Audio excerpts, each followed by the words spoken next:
Today, I'm KATRINA Raymundo and I'll be presenting the introduction of our research.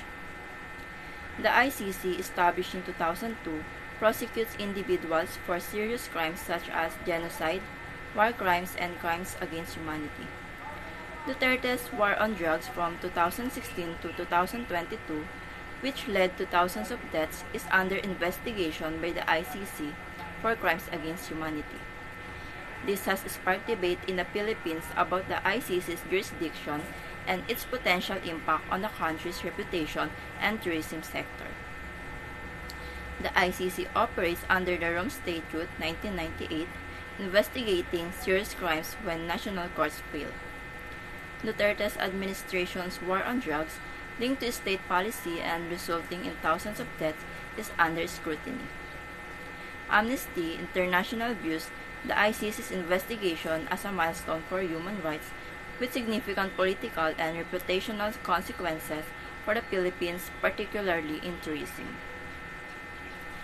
Duterte's detention could harm the Philippines' image, especially concerning security and political stability factors important to international tourists.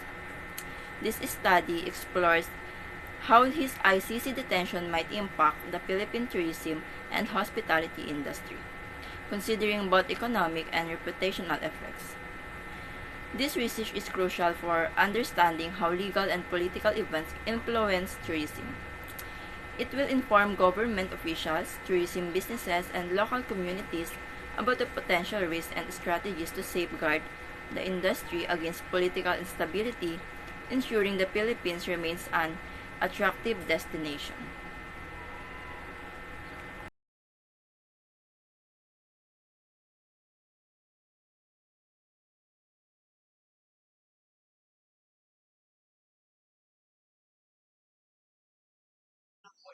Tourism research showed that major events such as terrorist attacks, disease outbreaks, wars, and environmental disaster can significantly reduce tourist arrival and spending.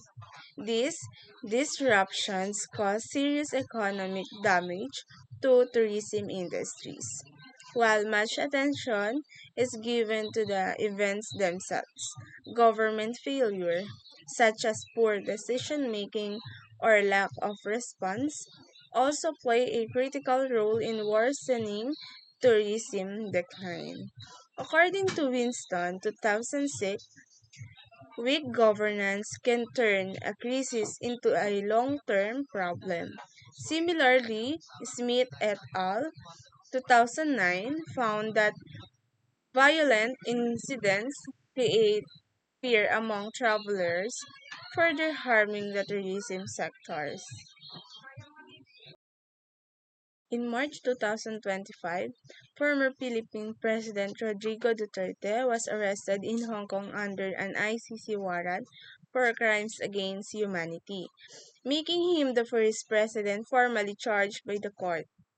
Other leaders like Russia's Vladimir Putin, Israel's Benjamin Netanyahu, and Sudan's Omar al-Bashir have faced ICC indictment but avoided arrest due to geopolitical alliances, diplomatic immunity, and non-cooperation from member states. These cases highlight the ICC's limited enforcement power and ongoing struggle with political residents and international bias. The Western Sydney University 2011 study, The Impact of Political Unrest or Internal Conflict on Inbound Tourism in the Republic of the Philippines, showed that political instability through the group of conflict and violence made international visitors feel less secure about the Philippines tourism. The number of visitors substantially decreased since visitors felt worried about their safety along with unknown conditions. According to Bello and Avenil, 2023, present in the Research Tourism Development and the Politics in the Philippines, that Filipino country leaders heavily influence tourism growth in the nation. The ruling administration of President Duterte utilized specific choices together with stringent policies which is transformed the perception tourists had about the Philippines. The adopted the policies raised both negative and the positive effect which is transformed the tourism industry. The Wikipedia article on the 2018 Boracay closure and the development, republished 2018, show how President Duterte used the shut Boracay Island for the half of a year to conduct environment repairs that address pollution and other issues. The protection of environment served as a worldwide justification for the political decision. Local business paid in high cost when Boracay Islands shut its door to visitors due to the closure. Consequently, the strategic area lost many tourists during this period.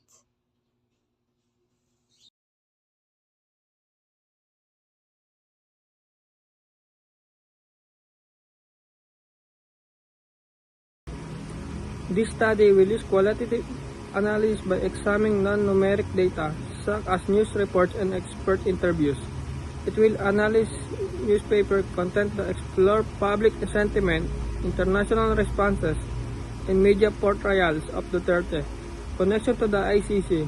Additional interviews with the expert in tourism, political science, and international law, including government officials, industry leaders, and scholars will be conducted to understand the relationship between tourism and politics in the content of the ICC case.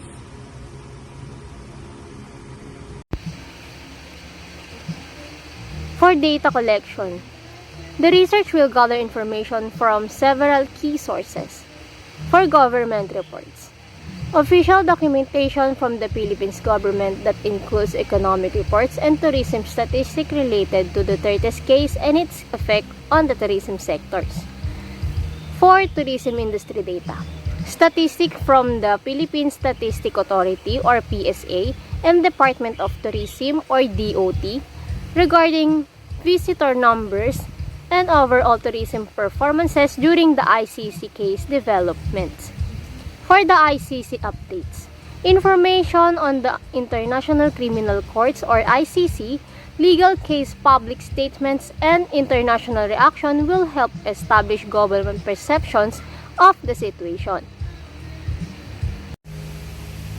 For data analysis, the analysis will employ comparative methods, comparative analysis of tourism statistics. This will involve assessing tourism statistics such as foreign visitor number and revenue before and after Duterte's involvement with the ICCs. Focus areas: pre-ICC case, evaluation of tourism patterns for before and after the ICC case to identify typical trends. Post-ICC case, assessment of tourism changes during the ICC proceeding, noting significant shifts in visitor numbers in relation to key legal and political events. Impact on tourism.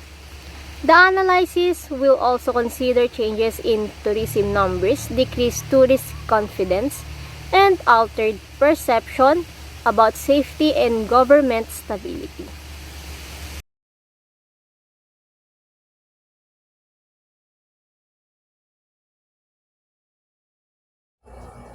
The detention of Duterte by International Criminal Court or ICC has sparked global concern over human rights abuse and governance issues under his presidency.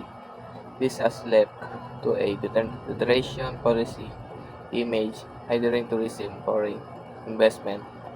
The International Commission of the Philippine Sea, Duterte, ICC appear as a hope for justice for drug war.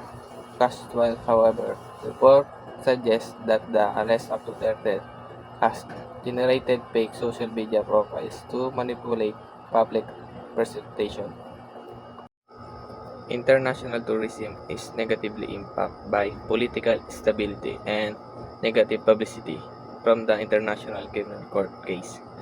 Political unrest and instability have reduced Philippine tourism arrivals from 1994 to 2011, with the Philippines experiencing a decrease of over 2,000 tourism each month. This decrease led to tourism cutting their visitors or stopping altogether, causing significant income loss from the tourism sector.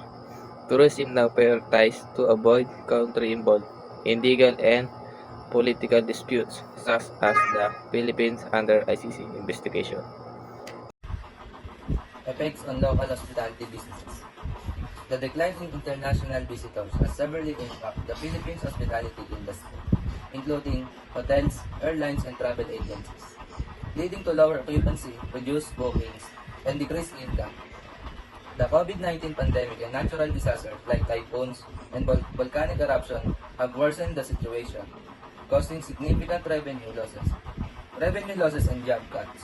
For example, Boracay 2018 environmental shutdown resulted in 36,000 job losses and 56 billion pesos in lost revenue. These events highlights the industry vulnerability and the need for strong crisis management and business diversification. Investor confidence in the tourism sector. Tourism in the Philippines has long attracted investor due to its cultural and natural appeal, along with a growing local tourist base. However, political risks such as former President Duterte, ICC detention, have raised concern for foreign investors, leading to delayed investment and cautious approaches due to political instability and policy unpredictability. Despite these challenges, investor confidence remains strong for 2025, driven by economic growth, government support, and rising tourism revenues that surpass pre-pandemic levels. Major private sector investment and infrastructure upgrades, such as hotel expansion and airport modernization, further strengthen to the tourism sector law like Executive Order Number 18 and the Create Law also support investor confidence by streamlining processes and offering tax incentives. President Duterte's ICC detention led the Philippine government together with the Department of Tourism to implement measures which protected investor confidence along with tourism relations worldwide. The DOT strengthened digital advertising and worldwide promotional activities and teamed up with organizations to display the Philippines' natural attraction, together with cultural heritage and pleasant local welcome, while moving attention away from governmental problems. Government officials maintained stability through their dedication to legal proceedings that would not affect tourism or economic operations. The government continued its commitment to develop airports better through infrastructure projects under the Build Better More program to support tourism in the long run and improve visitor facilities. The tourism industry executed public-private conversations to tackle investor uncertainties while developing stronger tourism regulations. In 2024 and 2025, the Department of Tourism, through the Philippine government, has established multiple steps to advance and support tourism operations. Tourist-stressed areas build-ups throughout the country are among the main initiatives that the government supports. As reported on Wikipedia, 9 TRAs functioned under local government control and authorities aim to build at least 20 facilities to establish as outstanding tourist rest complex through the Philippines. As El Nido and other destinations face environmental issues, tourism activities, the government implemented solutions to decrease tourism-related environmental consequences. The development of sewage treatment facilities together with solid waste processing units and local business compliance with environmental regulation supports the natural preservation of destination areas according to Mumabay. Austerity measures have not discouraged the DOT from continuing its marketing of the Philippines under its Love the Philippines promotional initiative. The campaign for Philippine tourism promotion, spearheaded by TTR Weekly, supports cultural showcase and showcases natural travel destinations together with hospitable engagement by using restricted financial resources. Tourism in the Philippines achieved its all-time highest result during the year 2024. In 2025, tourism industry of the Philippines generated 760 billion according to the Philippine Star, which marked a 9.1 boost from previous year.